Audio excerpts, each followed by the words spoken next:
Amen. Well, I'm glad you're here today. I really am. Hey, how many of you have been in your life on a road trip? Raise your hand. Been on a road trip. You guys like road trips? Not like road trips? You know, I was thinking. So the title of my message today is road trip. I was thinking about road trips. Just kind of in preparing for this message. And we've been on a lot of road trips, Michelle and I and the boys, when we were traveling around as missionaries, raising money, did a lot of road trips that way. We have a tendency to, even when we go down to Florida on vacation, to take a road trip rather than to fly. I think nowadays a lot more people fly than take road trips. I was talking to Al yesterday about his road trip when they drove and they went out to Colorado and they got an RV and made a big tour in the RV. And road trips can be fun, can't they? Right? So I was thinking about that, and there's a genre of movies about road trips. How many seen those? With Robin Williams and his family in the RV. I asked Al, I said, did you watch that before or after your road trip? He said, what's that after, There's one movie, I don't know if you ever saw it. I have a clip here we'll show you in a minute. It's called Coupe de Ville. I think it was way back in the 1900s this was made, right? 1990. And it's a story about a man with 3 boys, and he lives out in California, and I think he has, cancer or something. And so what he does is he is going to get his wife, tells his boys, again his wife, a Coupe de Ville for anniversary or birthday, something like that. And he wants his 3 sons to get the vehicle and drive it across country to her. And so it's just hysterical. Now it's a little crude humor, but it's hysterical, their journey across the country. So I want you to see the ending of that movie, okay? So Lydia's going to play it, and then I'll tell her kind of when to cut that off. But that's the setup of this. They arrive at their father's house with the Coupe de Ville. Let's watch it. Hey, Bobby and Buddy and I, we figured it out. Oh, yeah? What? Oh, the car, it's the same one you bought Mom 9 years ago. No, it's not. Yes, it is. No, Yes, it is. no, it's not. Your cousin Marlene's got that car up in Oregon. I don't get it. We all get together, we bring this car down, it's not the same car? You all got together? Yeah, we all get together You to all bring the got car. together? Yeah. Look at me. We all got together? Yeah, I'm looking at you, Pop. Look at them. Look at your brothers. You know those guys? Yeah, I do. How well do you know 'em?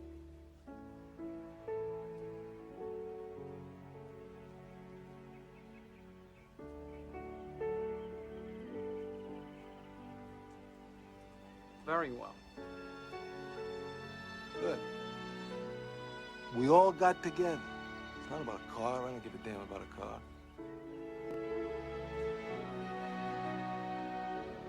Understand? I think so. Good. You did good. You did good. All you guys. That dent's gonna cost you $500. Yeah, we'll fix that, Pop. Yes, you will. Go on inside. Your mother's gonna have a conniption fit. Go on, get out of here. Okay, Pop. Okay, Pop.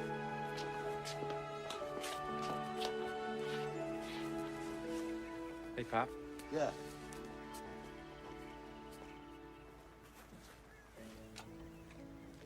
I told him What?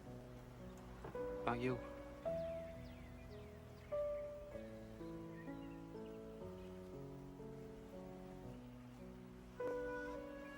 I had to.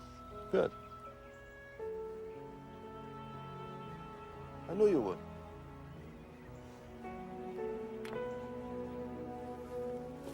You did good, Marvin. You did real good.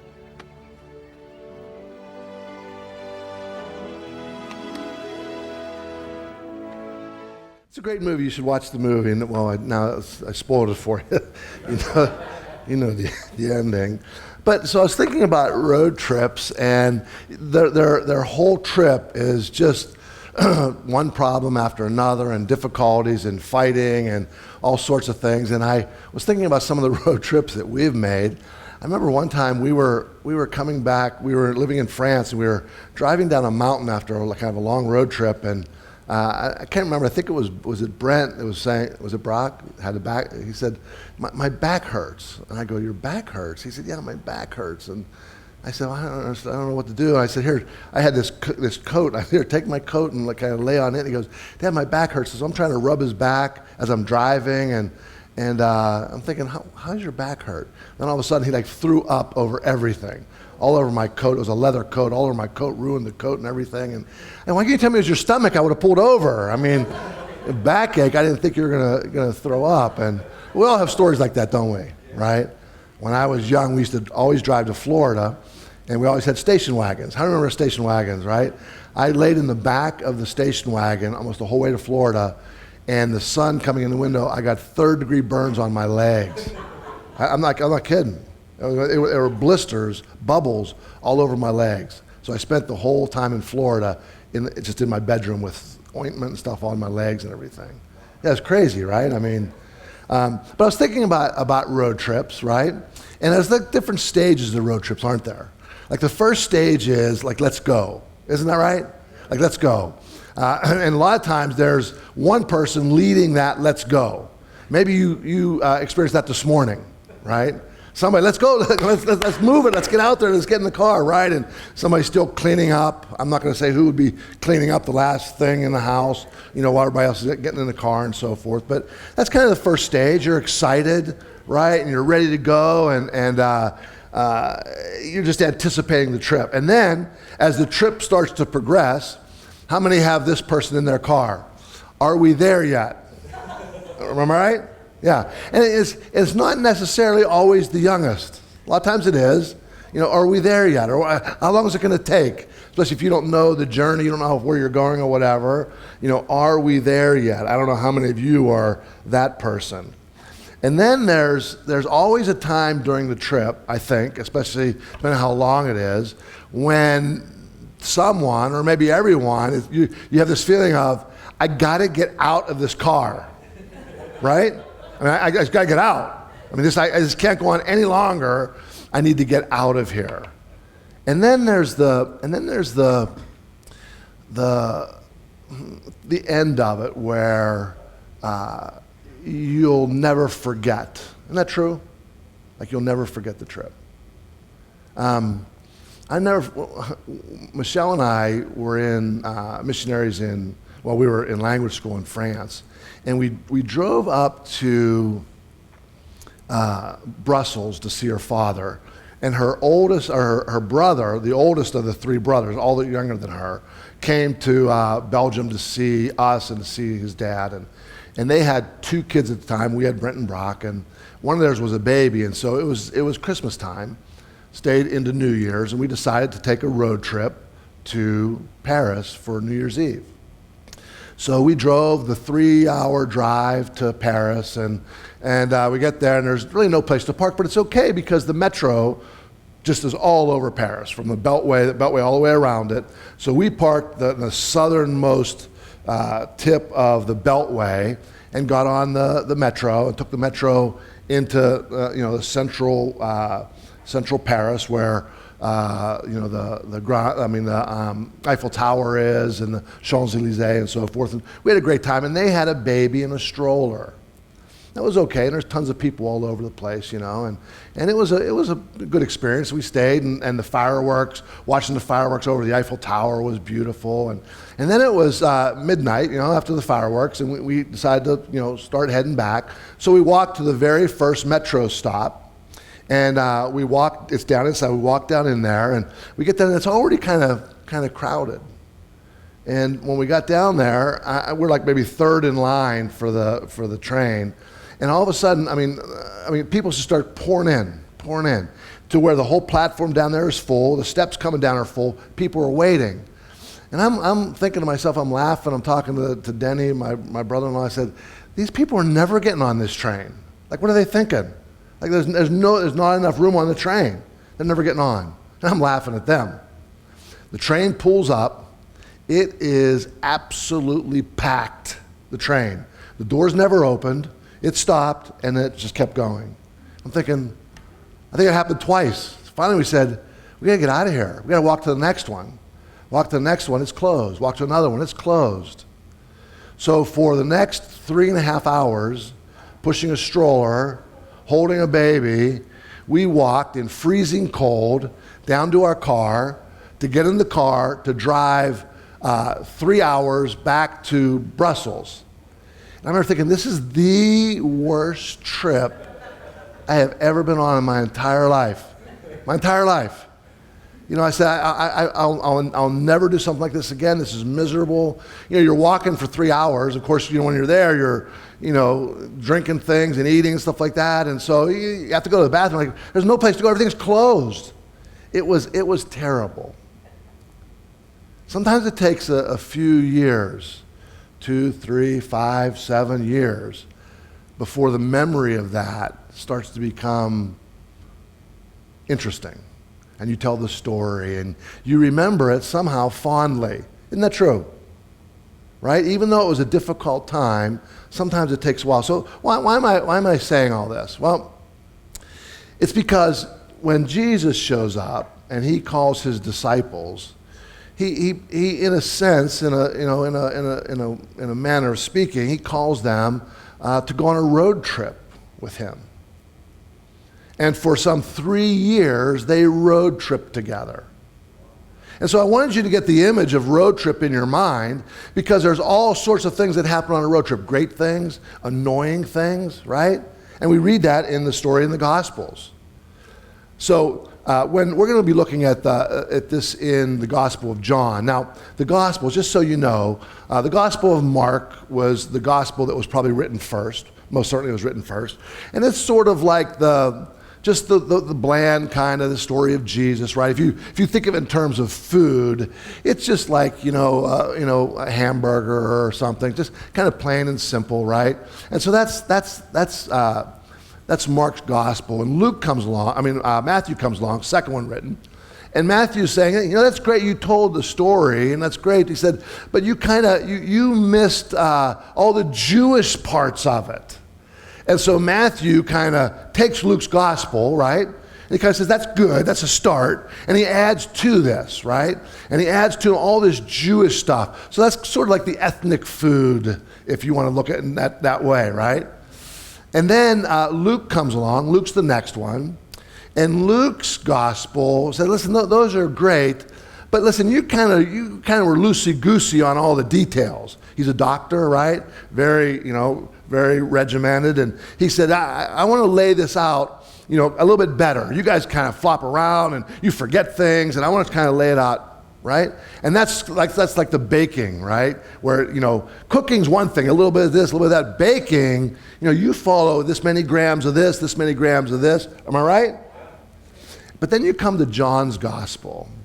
John's gospel is like so different than the others. John's gospel, how many of you like spicy food? I like spicy food. And John's gospel is like the spicy version of it, right? He just doesn't, a little, some of this and some of that, and it's really interesting. And so that's what we're going to look at in John's gospel, because chapter 21 is at the end of this 3-year road trip. Now here's the deal. The disciples really don't understand, even at this point. They've been road tripping for 3 years with Jesus. And they really don't understand what has happened. What has happened to them, what has happened in them, what has happened through them. It's this idea, it's not fully birthed in them yet. It's like my story of us in Paris, right? Like, I was just miserable at the time. And we didn't want to talk. We just wanted to, right, Michelle? I just want to forget this. I just want to forget it. This was so bad. I just want to put it out of my mind. And because it wasn't the experience and everything that happened and all the things that you learn and everything, it hasn't birthed yet. So that's what these disciples are. in their journey. They don't know yet, quite yet, how wonderful the experience was, how beautiful the 3-year experience was, right? Because here's the thing, they were expecting something else of the experience, weren't they? Right? I was expecting something totally different from the experience that I had. And so it's hard to appreciate your experience when all you can think of is what it's not. Isn't that true? All I can think of is what it wasn't and how miserable this was. And so they can't fully appreciate what has happened to them. Isn't it true that sometimes it's not till years later that you can fully appreciate an experience, right? Has anybody had an experience like that before? Right? I mean, whatever it is, it's not till many years later you look back and you go, wow, I grew a lot from that. I learned a lot from that, right? But at first, you can't really appreciate that at all. So this is the journey that Jesus took them on. Now, let me ask you a question. Just ponder this for a minute. Why do you think Jesus spent 3.5 years road tripping with the disciples? Why would you do that? Of just kind of living life, of doing it. Why? And so I was pondering this question, and I was thinking, why that way? This is God we're talking about, right? And so why like this? And so I was thinking about my own life and just lives in general. I was thinking, how long does it take for the heart to change? Well, it doesn't take days, that's for sure, or weeks, or months. Now, it's true that in some ways you can change through a traumatic experience or whatever, right? Instantly. That's kind of rare, I think. I think it happens, but I think it's kind of rare. I think it just takes time. I think it takes years for the heart to change. And I'm not even suggesting that after 3.5 years, the disciples, their hearts were changed, because they were still kind of clueless. Like I said, it wasn't fully birthed in them yet. And this is the story we're going to pick up. So imagine the journey. Imagine the road trip that they've been on. And they're disappointed because Jesus is gone. And they don't understand that because they didn't expect that. They weren't thinking, it was never in their mind that, well, Jesus is going to die. Even though Jesus said that's going to happen, they just put it out of their mind. And so now they're confused. They're certainly afraid, aren't they? Because they think what? Now they're thinking about their own life. They're thinking they are next. And they just don't know what to do. Jesus has been crucified. They fear the same thing is going to happen to them. And then to top off the confusion, Jesus appeared to them. And man, they didn't know what to make of that. They really didn't. I mean, they believed it, I suppose, but they didn't understand, right? Because why? People don't come back from the dead.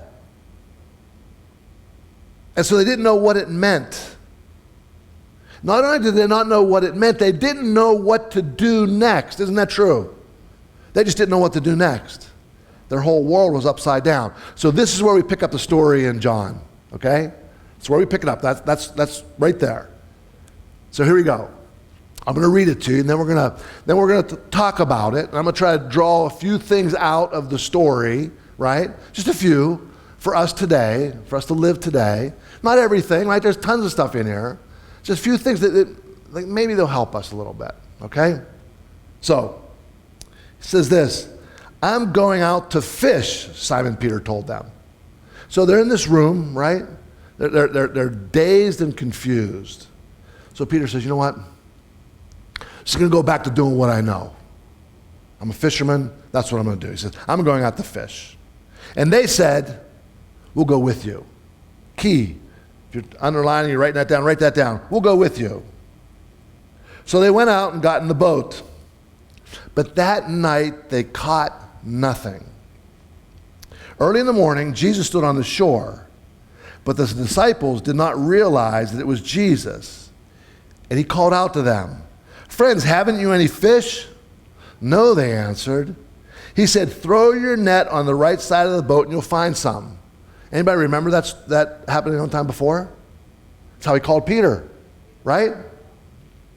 So he's doing this. Hopefully, hey, Peter's gonna remember this. He's gonna get this, right? He said, when they did this, they were unable to haul the net in because of the large number of fish. Then the disciple whom Jesus loved, John, said to Peter, "It's the Lord." As soon as Simon Peter heard him say, "It's the Lord," he wrapped his outer garment around him, for he had taken it off, and jumped into the water. The other disciples followed in the boat, towing the net full of fish, for they were not far from the shore, about 100 yards. When they landed, they saw a fire of burning coals, and there were fish on it, and some bread. Jesus said to them, "Bring some of the fish you've just caught." Simon Peter climbed aboard and dragged the net ashore. It was full of large fish, 153. But even with so many, the net was not torn. Jesus said to them, "Come and have breakfast." None of the disciples dare ask him, "Who are you?" They knew it was the Lord. Jesus came, took the bread, and gave it to them, and did the same with the fish. This was now the third time Jesus appeared to the disciples after he was raised from the dead. That's an important little detail right there. This was the third time he appeared to the disciples. We'll talk about that in a minute. So, what's going on here? What's going on in this event? What's happening here? What can we learn from this? Let's talk about 4 lessons that we can learn from road tripping with Jesus. Okay? We're going to talk about 4 words. The first word I want you to write down, I want you to think about, is copy. Copy. A friend of mine told me one time, he said, Jeff, when I start pastoring, he said, "You want to be a good speaker?" He said, "I want you to go," and he gave me a list of names, "I want you to go and watch these guys over and over and over and over again and copy them. Not be like them, not try to be them, right? But copy them." Hey, how many of you want to try to figure something out and the first thing you do is you go to YouTube, right, Tim? You and I are talking about that. Go to YouTube, right? And so you go to YouTube and you copy what they do. You watch what they do, they teach you how to do it, and you do it, right? A couple months ago, I needed a new water pump on a truck, and so Pete and I got together. Pete said, we'll take it off, right? And so we go, we know how to do this, and we took it off and everything, and then we had to take the fan off the water pump, but the fan turns and the nut turns, and you couldn't hold it. Later on, I went and watched a YouTube video. Guess what they said? Don't take the water pump off until you take the fan off, because you're going to have a hard time getting it off. Should have watched the YouTube video first. Isn't that true? Right? And so my friend told me, watch these guys. Hey, one of the best speakers, I've watched this video, man, at least 20 times. It's the #1 TED Talk, right? And his name is Sir something Robinson. And he talks about, it doesn't matter what the subject is, but he's talking about education, right? And how we fail kids in education. Let me tell you something. I don't care if you're interested in that subject or not. This guy will keep you riveted. He is that good. The #1 TED Talk. You should watch it.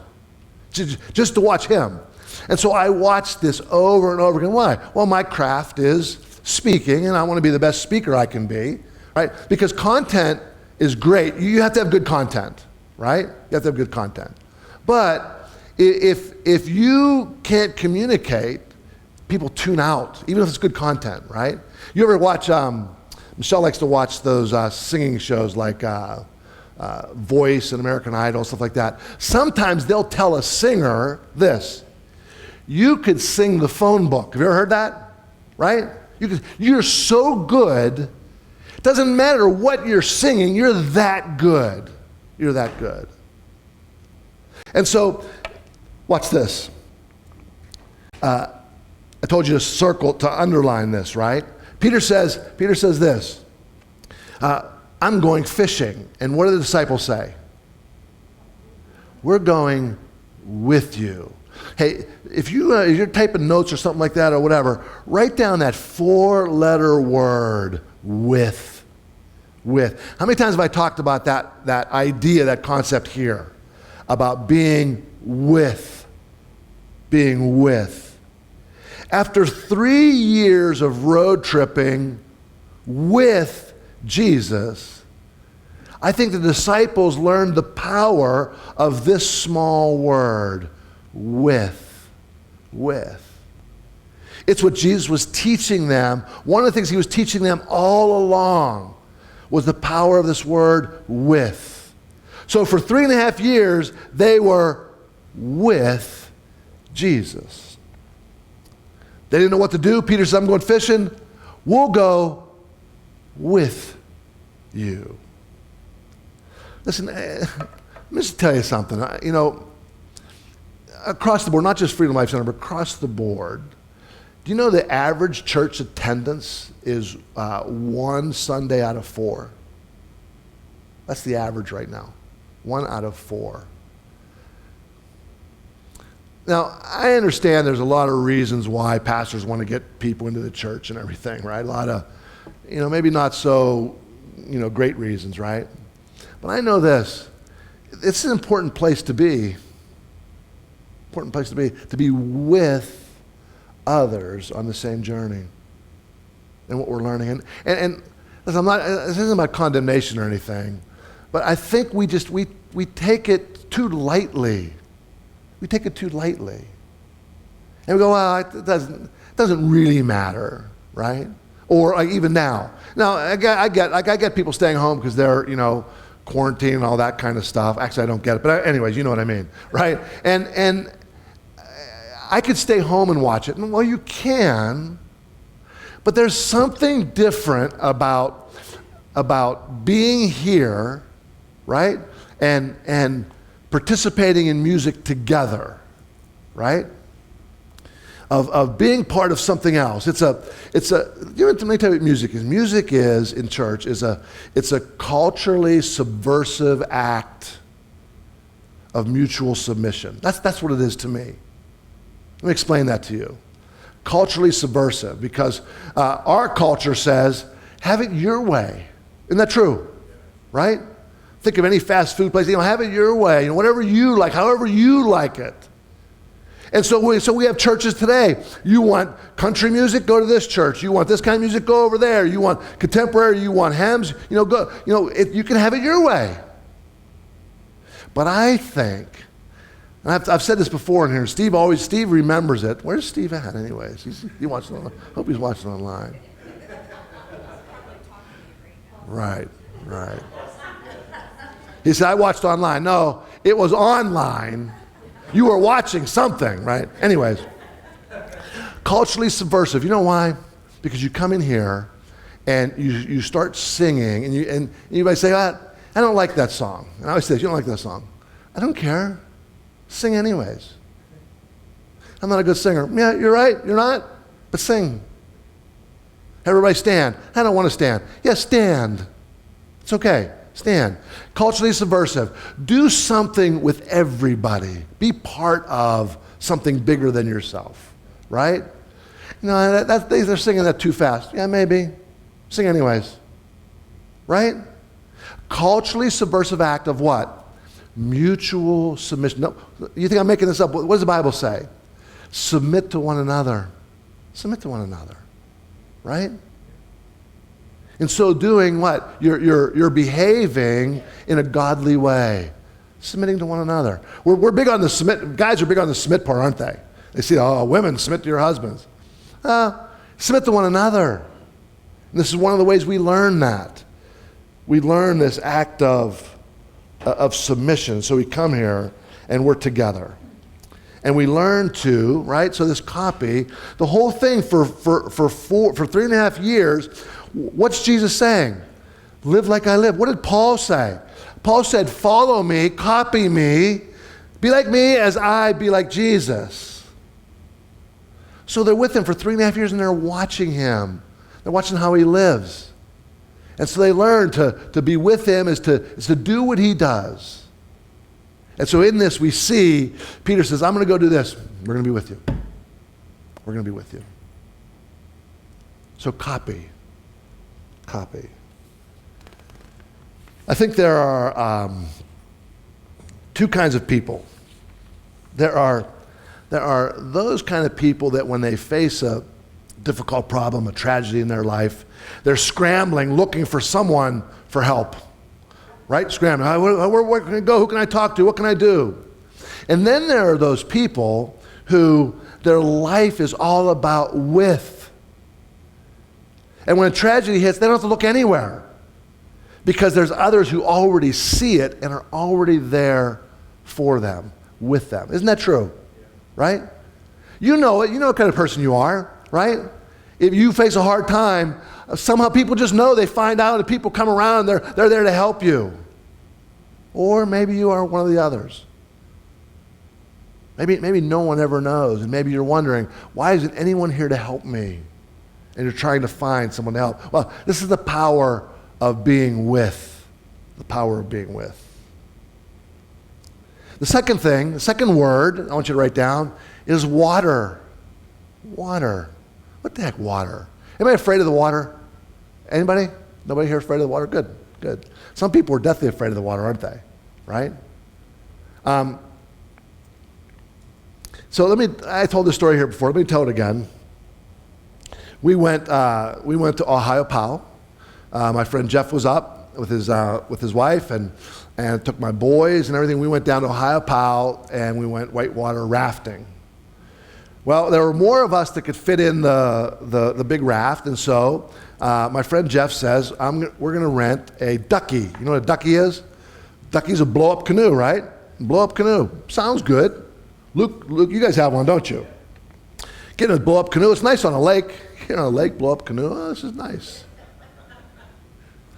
Well, we're in a blow-up canoe, and it's my friend Jeff and his daughter in this canoe, and I'm in the raft, and I'm watching them, and they're back getting stuck, and they're behind us and everything, and finally we get to a calm place, and Jeff goes, hey, who wants to go on the ducky?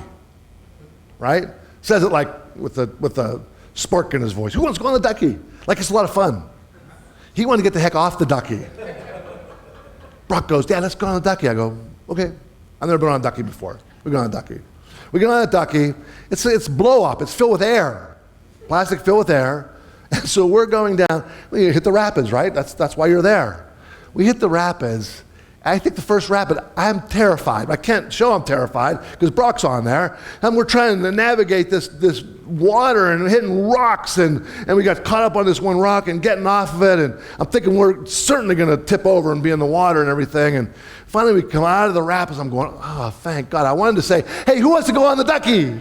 Who wants to go next? And so we're going down. And I also come up to another set of rapids. And Brock goes, Dad, I don't want to go. I said, son, neither do I. But the raft is gone. They're already through the rapids. I said, we got to go. He said, no, Dad, look over there. We can go that way. It's around this big rock formation. Go around that way. I go, but son, like everybody goes this way. I know, but I don't want to go that way. I see those rapids. I want to go this way. And I go, I didn't want to go that way either, to be honest with you. I didn't want to go anyway. I wanted off the darn ducky.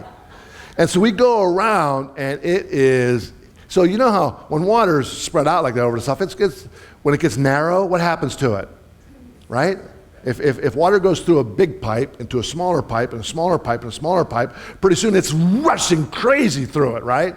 So this narrows down, narrows down, narrows down. Now, these aren't rapids. I don't know what you call these. You call this the gateway to hell is what you call this section where we were going, right? And we go into this thing, both of us just absolutely terrified. It flips us over, and then the rock formation, it pins us, this rushing water pins us against the wall. We're pinned against the wall, and we're there, and we're trying to hold on to a slimy rock wall, and it's rushing, and the paddle's gone and everything. And so then I like dive off this other rock over there, this other side, and I get over there, and Brock's right there. I go, Brock, listen. He's petrified. I said, listen, you've got to jump. He goes, I'm not jumping. said, son, you got to. Like, you have to jump. Because pretty soon you're not going to be able to hold yourself there anymore. He said, you're going to have to take a leap and just trust me. And just trust me. He's like, Dad, I don't know if I can do it. I go, listen, I'm going to be right here. I mean, it was, listen, there was another time, I can tell you another story down in Florida where Jeff and I thought we were going to die too. I'm going to stay off the water from now on. I'm not getting on any water anymore. I said, Brock, listen, you have got to trust me that I will never, ever let you go. Never. You have to have that sense, that knowledge, deep-seated knowledge that I know that my Father would give up his life for me. His life for me. So Peter, listen, Peter is the one who failed Jesus. Isn't that true? 3 times he denied him. And when John says, now you can imagine that, this just happened. He totally, 3 times, everybody knows it, right? He denied Jesus. He's the one that said, I will never, and he did. John says, it's the Lord. What does Peter do? One thought came to my mind when I was thinking about this. No sound on this. Let's just watch the video, Lydia. There's Peter. What? He sees someone on the shore.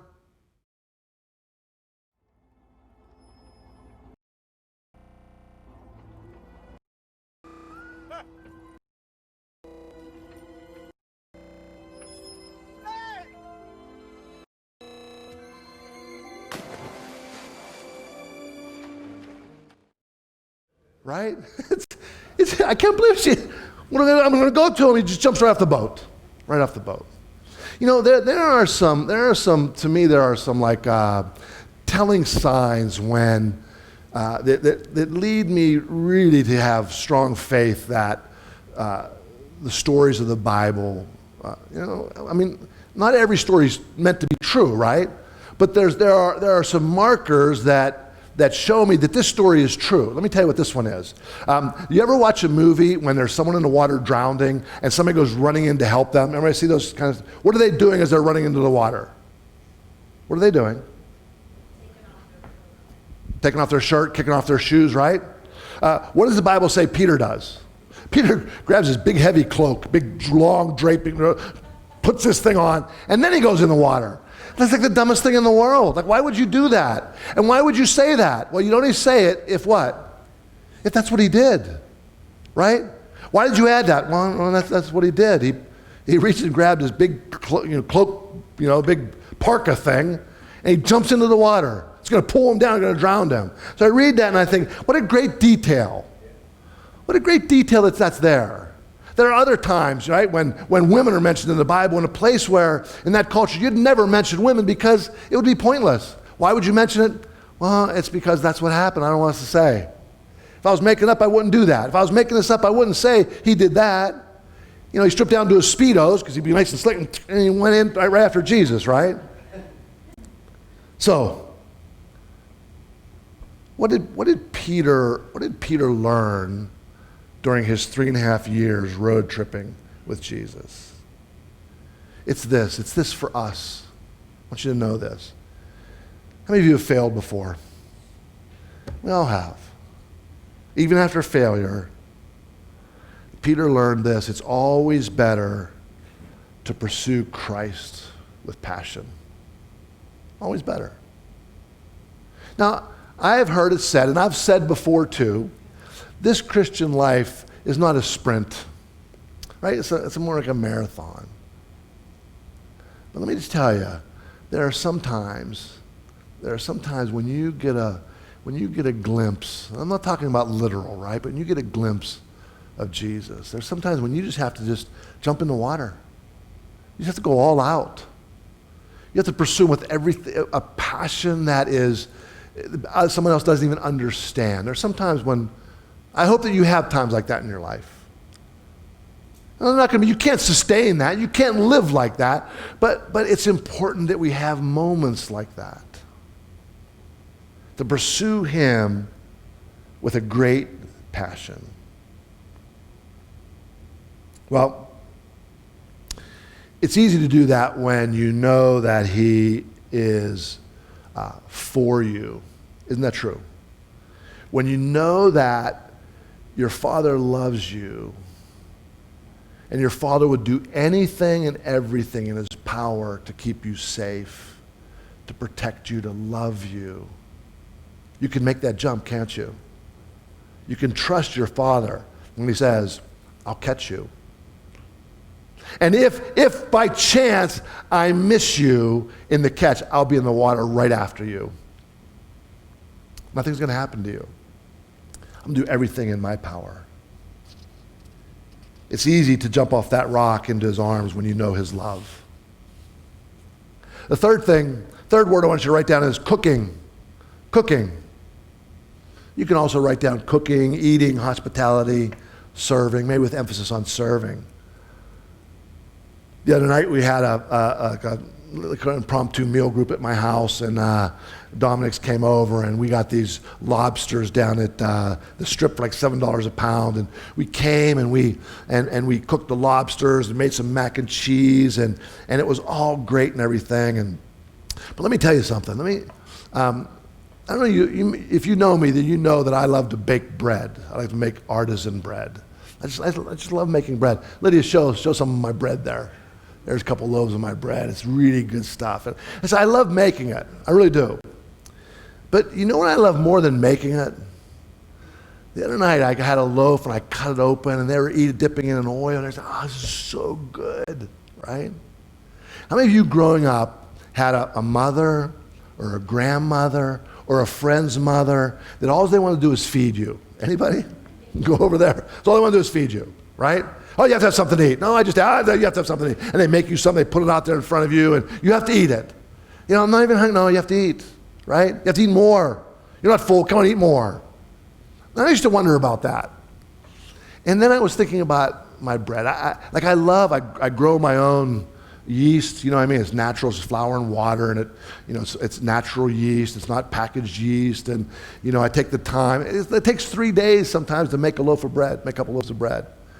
You auto-lease the dough, you mix the dough and the flour and the water together, and that's set for a while before you add your starter in it. Then you add your starter, you kind of knead it in a way for a while, then you add your salt, and then you do this process of building the gluten, and then you bulk ferment it, then you shape it, you put it in baskets, you put it in the refrigerator, and it ferments in the refrigerator for sometimes 12, 24 hours. You can go even longer than that. Then you take it out and you score it, you cut it, you put it in the oven, hot oven, right? And you keep it in this, I have a clay pot, it keeps all the moisture in. So it's a long process. And then when you take that lid off, you saw the oven spring, and it grew, and it's so nice. And as good as all that is, there's nothing like cutting it and seeing somebody else enjoy it. Seeing somebody else go, wow, it's so good. Like I'm not making it just to sit there and look pretty and throw it away, or even just for me to eat it. I mean, it's okay. I mean, but to see my kids like, Dad, can we cut it yet? Can we cut it yet? Can we cut it yet? Yeah, let's cut it now. We cut it, it's warm, and the butter's melting on it, put a little flaky salt on it, and it's just good stuff, right? And so, verse 9 says this, when they landed, they saw a fire of burning coals. There were fish on it and some bread. Of all the things that Jesus can do, he's been resurrected. He's on the shore, and he makes a meal for them. And they eat together. What is it about food? Is it about food? Is it about the serving? Jesus' whole ministry was about serving. And so he both prepares and provides a meal for the disciples. I think we need to constantly ask ourselves, and I think this is something that we that we don't do very often. Ask ourselves this question: who is God calling me to serve? To serve. God, how are you calling me to serve? Where and to who? Always, always, always, always.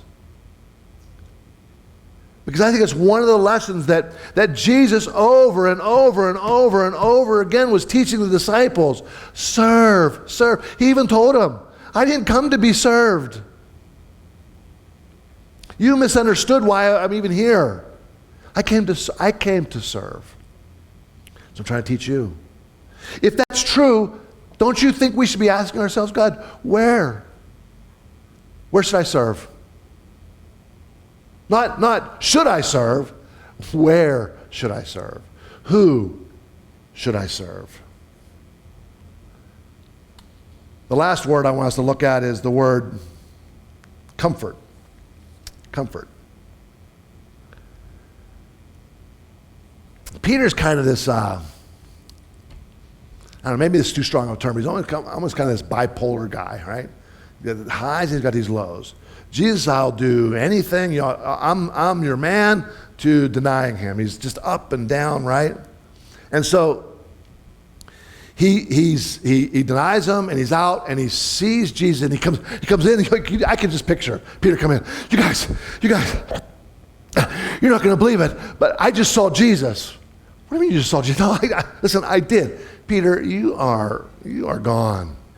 Right? Because they know him. They see him here, and now he's like, I saw Jesus and everything. No, I really did.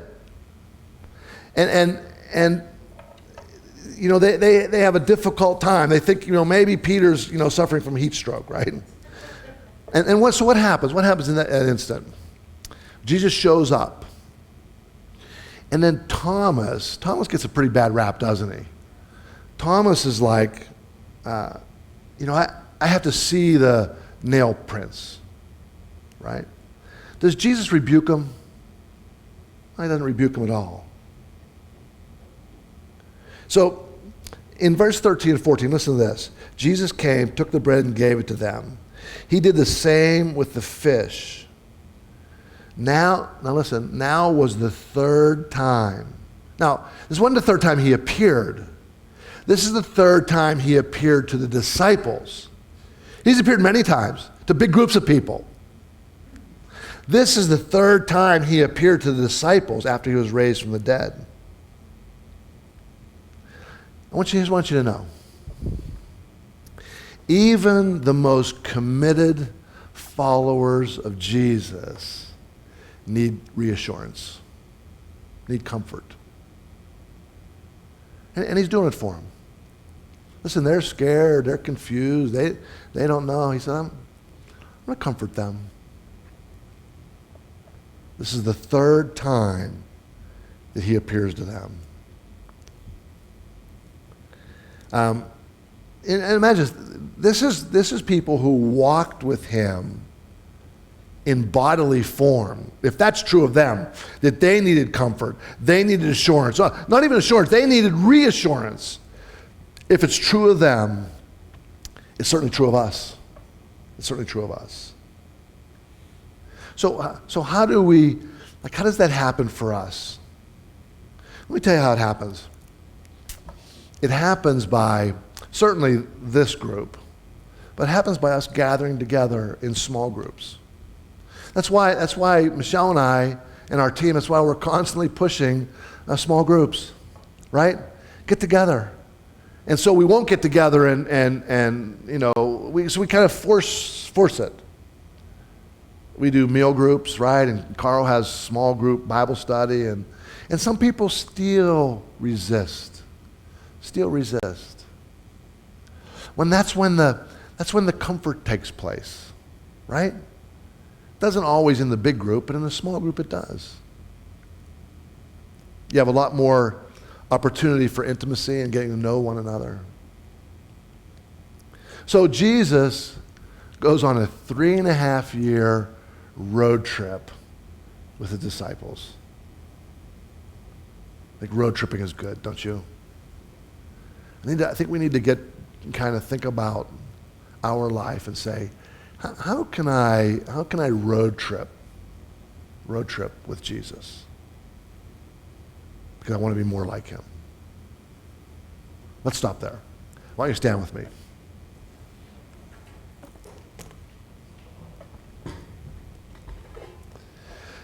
Let's pray. Father, we thank you for the lessons that we can learn from this book, from the stories that have been recorded for so many years, thousands of years, that they might seem to be stories that are so irrelevant to us today. But if we'll just spend some time thinking, pondering, we can see the underlying principles that you've laid out for us to live the kind of life that you came to give, that abundant life. To live a life of love, of peace, of joy, contentment in the midst of chaos and uncertainty. That those things don't rule, but you rule in our life. We thank you for it in Jesus' name. Amen. Amen. Thanks, friends. Have a great day.